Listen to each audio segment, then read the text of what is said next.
نحمدہ و نصلی و نسلم علی رسول الکریم بسم اللہ الرحمن الرحیم الدرس الحادی والثلاثون. یہ ہے 31واں سبق اور خلاصۃ النحو کا حصہ اول چل رہا ہے اور بات ہماری چل رہی ہے مفعول کے حوالے سے. پیچھے ہم نے مفعول کی 2 قسمیں پڑھ لی ہیں. اب ایک تیسری قسم ہے مفعول فیہ کا بیان. ابھی مفعول ہم نے پہلے مطلق پڑھا، پھر مفعول بہ پڑھا اور اب ہم مفعول فیہ پڑھ رہے ہیں. تو آپ کو اس حد تک تو پتہ لگ گیا ہوگا کہ مفعول کیا کام کرتا ہے، لیکن ان کی 2 تقسیم آپ پہلے پڑھ چکے ہیں، اب یہ تیسری تقسیم ہے. تو اس کو ہم تعریف کے ذریعے سے سمجھ لیتے ہیں اور اس کے بعد پھر آگے قاعدے پڑھ لیں گے. کہتے ہیں جس جگہ یا وقت میں فعل واقع ہو اسے مفعول فیہ کہتے ہیں.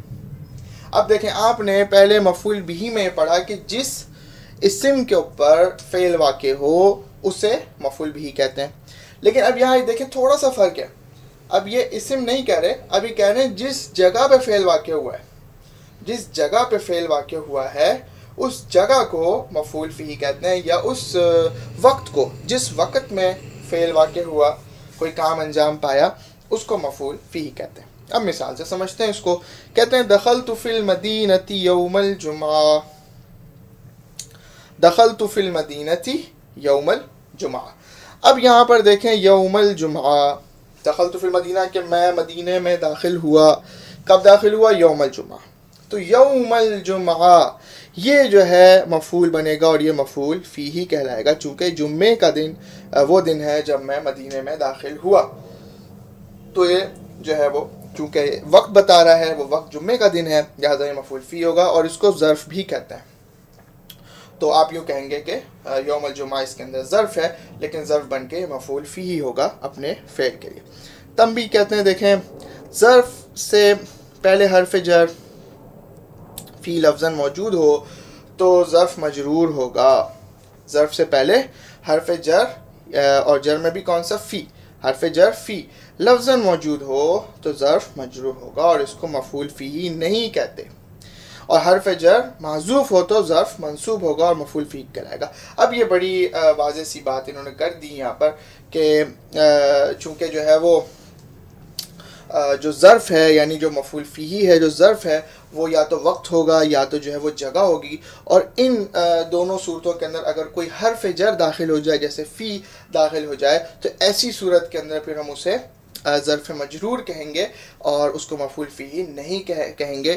اور اگر جو ہے وہ اس پہ حرف جر داخل نہ ہو، جیسا کہ یوم الجمعہ میں آپ نے اوپر دیکھا، تو ایسی صورت کے اندر جو ہے وہ ظرف منصوب اور مفعول فیہ کہلائے گا. اب اسی اوپر والی مثال میں اگر دیکھیں دخلت فی المدینۃ، تو دخلت المدینہ، اگر آپ کہتے ہیں دخلت المدینہ، دخلت المدینہ بھی کہہ سکتے تھے، دخلت فی المدینہ بھی کہہ سکتے ہیں.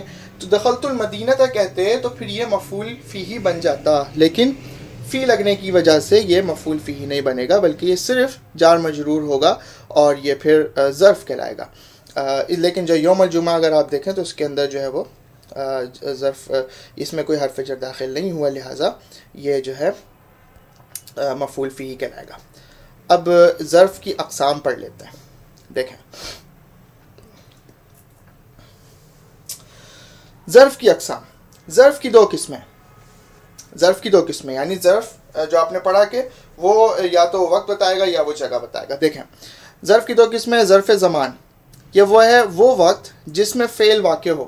زمان کا مطلب زمانہ، وہ زمانہ جس کے اندر جس میں فعل واقع ہو. جیسے اذهب غدا کہ میں کل جاؤں گا، کل آنے والے کل میں جاؤں گا.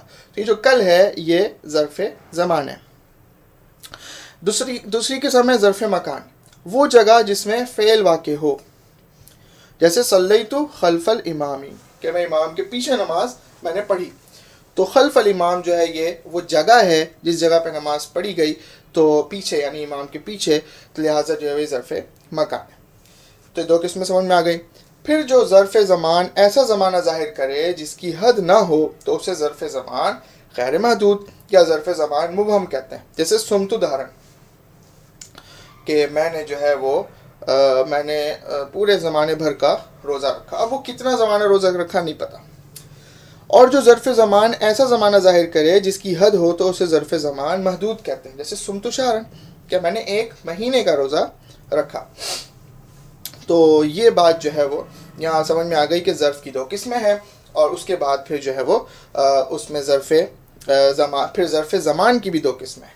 ٹھیک ہے، ظرف زمان اور ظرف مکان، اور پھر ظرف زمان کی 2 قسمیں ہیں جو ہے ایک محدود ہے اور ایک غیر محدود ہے.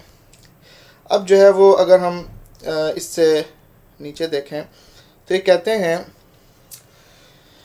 کہ یوں ہی جو ظرف مکان ایسی جگہ ظاہر کرے جس کی حد نہ ہو تو اسے ظرف مکان غیر محدود اور یا ظرف زمان مبہم کہتے ہیں. جلستو امام الامیری، کہ میں امیر کے سامنے بیٹھا، تو یہ مکان غیر محدود ہے کہ پتہ نہیں کہ سامنے کس جگہ پہ بیٹھا. اور اسی طرح سے جو ظرف مکان ایسی جگہ ظاہر کرے جس کی حد ہو تو اسے ظرف مکان محدود کہتے ہیں. جیسے دخلت دارن، کہ میں گھر میں داخل ہوا، تو مطلب یہ کہ یہاں پہ جو جگہ ہے وہ سمجھ میں آ رہی ہے کہ کس جگہ داخل ہوئے، وہ جگہ آپ کا گھر ہے. اور جو ہے پچھلی مثال میں دیکھا جلست امام الامیر، امام الامیر کہ مطلب وہ کون سی جہت پہ بیٹھے، یہ بات سمجھ میں اس میں نہیں آ رہی، لہٰذا اس کی بھی 2 قسمیں ہو گئی. ظرف زمان کی بھی 2 قسمیں، محدود اور غیر محدود، اور اسی طرح سے ظرف مکان کی بھی 2 قسمیں، محدود اور غیر محدود. اب جب ہم نے یہ سمجھ لیا تو اس کے بعد ہم دیکھتے ہیں کہ قواعد اور فوائد. کہ سب سے پہلا قاعدہ ہے ظرف مبہم. ظرف مبہم زمان ہو یا مکان، زمانے کا ظرف مبہم ہو یا مکان، اس سے پہلے فی لانا جائز نہیں. ٹھیک ہے، پہلا قاعدہ. قمت امامہ دارن، کہ میں اس کے سامنے کھڑا ہوا زمانہ بھر. تو اب یہ امام جو ہے، امام سامنے کی جانب، یہ جو ہے وہ ایک ایسی جہت ہے جس کا جو ہے وہ جو محدود نہیں ہے، وہ مبہم ہے، لہذا اس کے اندر فی لانا جائز نہیں. ظرف مکان محدود سے پہلے فی لانا واجب ہے. ٹھیک ہے، پیچھے آپ نے دیکھا کہ ظرف زمان اور مکان دونوں صورتوں کے اندر اگر وہ مبہم ہو تو وہ اس صورت میں فی لانا جائز نہیں تھا. لیکن ظرف مکان اگر محدود ہو تو اس سے پہلے فی لانا واجب ہے. جیسے قمت فی الداری، اب قمت الدارا نہیں کہہ سکتے. ٹھیک ہے، قمت الدارا نہیں کہہ سکتے جبکہ جو ہے وہ ظرف اس کا محدود ہے. اچھا، اس کے بعد جو تیسرا قاعدہ ہے وہ ہے کہ ظرف زمان محدود. ظرف زمان محدود کو اگر ہم دیکھیں تو کہتے ہیں کہ اس سے پہلے فی لانا جائز ہے. تو قام فی لیلن، قام لیلن. ٹھیک ہے، تو مطلب جائز کا مطلب یہ ہوتا ہے کہ اس کے بغیر بھی جملہ بن سکتا ہے اور اس کو لانے کی بھی جو ہے وہ لانے میں کوئی حرج بھی نہیں ہے. اسی طرح جو ہے وہ اگر آپ دیکھیں کہ چوتھے نمبر پہ قرینہ ہو تو مفعول فی کے فعل کو حذف کرنا جائز ہے. جیسے کوئی پوچھے متی تصومو، کہ تم کب روزہ رکھو گے، اور جواب میں کہا جائے غدن، تو جی بالکل اس سے پہلے بات ہو چکی مفعول بھی کے اندر بھی، تو اس کا مطلب ہوگا اصومو غدن، چونکہ اس میں قرینہ موجود ہے. اس کے بعد جو ہے وہ یہ قواعد ہم نے دیکھے، بہت آسان ہے، یقیناً آپ آسانی سے یاد بھی کر لیں گے. ان کی تمرین حل کریں، تمرین نمبر اول، تمرین نمبر ثانی، اور اس طرح تمرین نمبر ثالث. اور اس کے اندر جو ہے وہ آپ نے دیکھنا ہے کہ مفعول فی الگ کیجئے، نیز بتائیں کہ اس سے پہلے فی آ سکتا ہے یا نہیں. دیکھیں اب یہاں پہ جو مثالیں دی ہوئی ہیں ان کے اندر آپ نے قواعد کے مطابق بتانا ہے کہ کیا ایسا ہو سکتا ہے یا نہیں ہو سکتا. اسی طرح سے درج ذیل جملوں میں غلطی اور اس کی وجہ کی نشاندہی فرمائیے، اور اس سبق کو مکمل یاد کر کے ضرور سبمٹ کریں.